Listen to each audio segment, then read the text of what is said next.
L'écriture est un apprentissage complexe en soi. Alors, des fois, on a le don de venir se compliquer la vie en plus. À quoi je pense ici? Ben, je pense à l'apprentissage d'une modalité d'écriture comme telle. Le fait de tenir un crayon, là, puis de faire des lettres. Rien que ça, là. Rien que ça. Ça prend une énergie énorme à nos enfants. Il y en a beaucoup qui perdent leur énergie, d'ailleurs, dans ce geste-là, qui ont mal à la main. J'ai des élèves encore qui me le disaient la semaine passée. Ils aimaient ça écrire à l'ordinateur. Ils avaient moins mal à la main.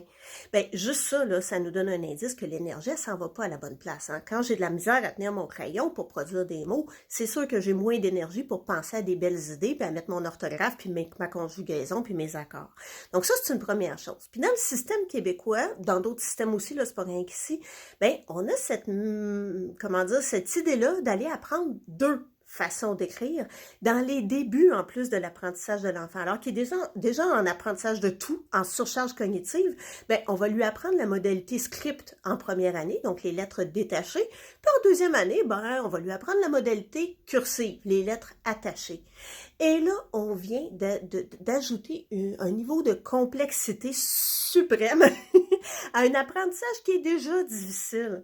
Donc, l'enfant qui à peine commencé à maîtriser un geste moteur va devoir en apprendre de nouveau, en fait, une nouvelle façon de produire ses lettres. Donc, ce qu'il faudrait prioriser, c'est un seul apprentissage du geste moteur, un seul apprentissage d'une seule modalité d'écriture. Et ce que la science nous dit, c'est allons donc tout de suite vers la cursive. C'est beaucoup plus payant dans le temps. Sur le coup, l'investissement est un peu plus grand. Hein? Sur le coup, c'est plus difficile à apprendre, ça peut prendre plus de temps.